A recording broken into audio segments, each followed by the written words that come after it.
Bonjour à tous, aujourd'hui je vais vous parler de quarantaine pour les poissons d'aquarium.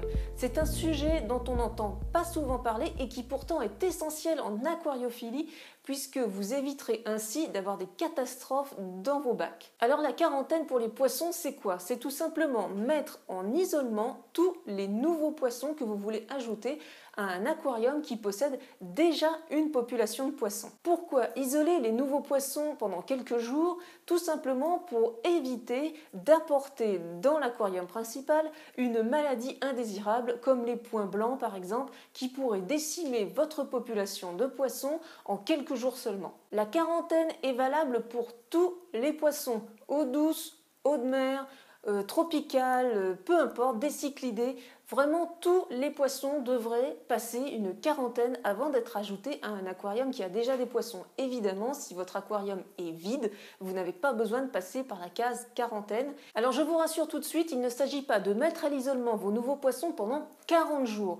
La quarantaine, c'est juste une expression. En fait, il faudrait dire mettre les poissons en isolement. La quarantaine, c'est une expression qui date du XIVe siècle, à l'époque où il y avait la peste dans toute l'Europe. Les médecins n'avaient trouvé comme remède que de mettre en quarantaine, donc à l'isolement, les personnes porteuses de la peste. Et plus particulièrement, on interdisait aux bateaux qui venaient de pays porteurs de la peste d'accoster pendant 40 jours. Donc ils devaient rester au large pendant 40 jours avant d'accoster, donc c'est de là que vient la quarantaine. Mais nos poissons n'ont pas besoin de 40 jours, vous avez besoin seulement de 10 à 15 jours pour voir si une maladie se développe. Techniquement, un bac de quarantaine, ça va être un aquarium entre 20 et 50 litres, équipé d'un filtre et d'un chauffage si vos poissons ont besoin d'une eau chaude. L'idéal, c'est bien entendu d'avoir un petit aquarium qui est déjà cyclé, comme celui-ci par exemple, qui vous permettra d'accueillir votre poisson pendant une dizaine de jours dans les meilleures conditions. Toutefois, si vous ne voulez pas avoir un deuxième aquarium ou si vous n'en avez pas les moyens pour le moment,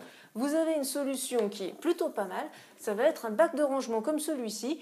Donc c'est parfaitement étanche, c'est super léger. Vous pouvez ajouter un filtre interne dedans, un chauffage et ça vous fait un parfait petit bac de quarantaine. Ça peut aussi vous servir ultérieurement comme bac hôpital. L'idéal, c'est d'accueillir votre poisson dans un aquarium ou dans un bac qui est déjà cyclé. Le cycle de l'azote devrait déjà être lancé pour lui éviter d'avoir des pics de nitrite qui vont le faire souffrir inutilement pendant la quarantaine. Donc l'idéal, c'est d'avoir un filtre qui est déjà en place. Si vous n'en avez pas un qui est déjà en place, vous pouvez rajouter un petit filtre interne dans votre bac de quarantaine qui sera donc neuf, mais vous pouvez utiliser des masses de filtration de votre bac actuel. Comme ça, vous aurez quand même déjà une petite filtration cyclée. Vous venez de ramener votre nouveau poisson ou vos nouveaux poissons et maintenant il va falloir les passer dans le bac de quarantaine pour qu'ils y restent pendant 10 à 15 jours. Si votre bac de quarantaine était prévu à l'avance, la température est donc OK et les paramètres de l'eau également. Pas de nitrate, pas de nitrite en surplus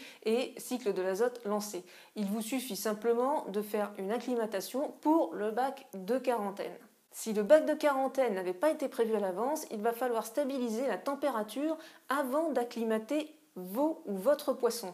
Si vous avez des poissons d'eau chaude à acclimater, mettez un chauffage dans le bac de quarantaine, attendez que l'eau soit à la bonne température et ensuite acclimatez vos poissons pour les placer dans le bac de quarantaine. La suite, c'est très simple, il suffit d'attendre minimum 10 jours avant de placer vos poissons dans le bac principal. Pendant ces 10 jours, vous allez regarder attentivement plusieurs fois par jour votre nouveau ou vos nouveaux venus pour déceler d'éventuelles maladies. Si pendant ce laps de temps, entre 10 et 15 jours, votre poisson développe une maladie, il va falloir traiter la maladie dans le bac de quarantaine directement avant de pouvoir l'ajouter au bac communautaire. On ajoute le poisson que lorsqu'il est totalement guéri. Ça fait maintenant 10 jours que mon nouveau venu est dans son bac de quarantaine. Rien à signaler, je n'ai décelé aucune maladie. Cependant, faites attention, les quarantaines, ça ne signifie pas que votre poisson est totalement sain. Comme chez les humains, il existe des poissons qui sont porteurs sains. Il peut être parfaitement porteur d'une maladie sans la déclarer. C'est un risque, mais de toute façon, on a fait le maximum pour éviter le moindre problème. Il faut maintenant prendre le poisson pour le mettre dans le bac principal. Si vous n'êtes pas sûr que les caractéristiques de l'eau soient les mêmes dans les deux aquariums, il va tout simplement falloir faire une nouvelle acclimatation. Moi, j'ai fait des tests tout à l'heure pour l'entretien de mes aquariums et l'eau est exactement pareille, même température, même caractéristiques. Donc, je vais pouvoir passer directement mon petit poisson dans le grand bac. Donc, quand vous rajoutez des nouveaux poissons dans un aquarium qui en contient déjà, il peut y avoir une petite période d'adaptation où chacun va s'ignorer ou alors parfois les anciens vont attaquer les nouveaux ou vice-versa, ça dépend des caractères. Donc avec les poissons rouges, il y a rarement de soucis.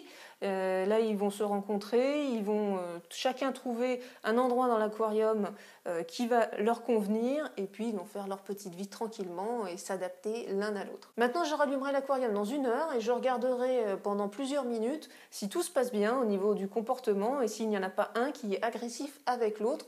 Voilà, les deux compères sont maintenant dans le même aquarium, il y a une parfaite entente. Ils ont un comportement tout à fait adorable, ils se mettent souvent comme ça l'un à côté de l'autre depuis que je les ai mis ensemble.